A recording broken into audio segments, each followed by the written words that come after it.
आपल्याला दिसत आहे हे लकी बांबू। हे कुणालाही पटणार नाही। हे बांबू आणून 1 वर्ष झाले तरी आहे तसंच आहे। एकही रोप ह्यामधले खराब झालेले नाही। अतिशय टवटवीत आणि आहे तसंच आहे। मी नेहमी लकी बांबू घरी ठेवत असे। त्यावेळी फक्त बाउलमध्ये पाणी घालून मध्ये हे लकी बांबू ठेवत असे आणि 2-3 दिवसांनी पाणी बदलत असे।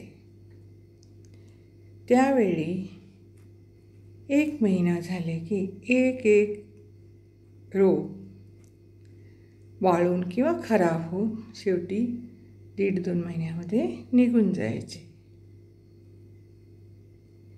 ह्यावेळी मला वाटले हे काहीतरी जास्त वेळ टिकण्यासाठी काहीतरी केलं पाहिजे।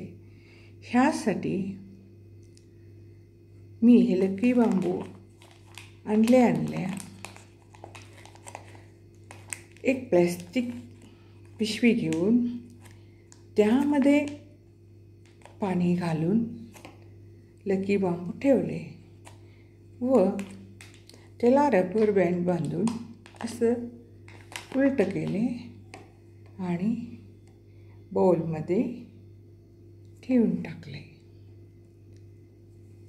काही निमित्तानं 1 महिनाभर बाहेर गावी जायचे वेळ आले। त्यावेळी पाणी बदलण्याची शक्यता नव्हती। आल्यानंतर पाहते तर आहे तसंच रोप होते। हे रोप आणून जवळजवळ वर्ष झाले। मी कधीतरी 2 महिने 1.5 महिने कधी वेळ मिळेल तेव्हा हे बदलत असतो पाणी। अतिशय छान, एकही रोप ह्यामधलं बाद झालेले नाही। आहे तसंच आहे।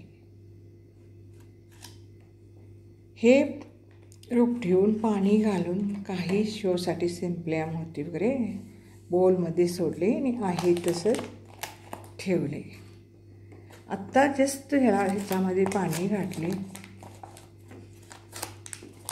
आता 2 महिन्यापर्यंत जरी मी पाणी घातले नसले तरीसुद्धा हे रोप असेच राहणार। वेळोवेळी पाणी घालून बदलून ठेवण्याची झंझट नाही। कुठं आपल्याला गावी जायचं असेल तर हे बाद होईल ह्याच्याही भीती नाही। हे लकी बांबू हे वास्तूमध्ये पॉझिटिव्ह एनर्जीचे अनुभव देते। त्यामुळे बरेचसे लोक हे ठेवत असतात। तर हे करून पाहावा म्हणून हे प्रयोग केलेले आहे। तुम्ही सगळी करून पहा, तुम्हालाही अनुभव येईल। हे रोजचं पाणी बदलायला लागते किंवा 4 दिवस 5 दिवसांनी बदलायला लागते। एक रोप खराब होते। ह्या भीतीनं कितीतरी लोक हे रोप ठेवायलाच नको असं वाटत असणार। ह्याची काळजी कोण घेणार? उगीचच खराब व्हायला नको म्हणून बरेचसे लोक हे ठेवत नाही। तर ह्या आयडियामुळे बिनधास्तपणे असं रबर बँड घालून प्लास्टिक पिशवीत पाणी घालून ठेवले की आपल्याला कुठं पाहिजे तिथे ठेवून टाकले की त्याच्याकडे बघायचे कामच नाही।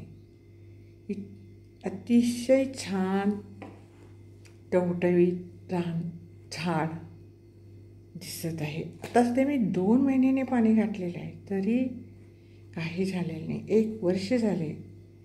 ती 5-6 वेळ पाणी घातलेले असणार आहे मी फक्त, तरी आणलेले त्यावेळी जसे होते तसेच दिसत आहे। मला वाटले हे अनुभव इतरांना पण सांगावं, त्यांनाही उपयोगी होईल।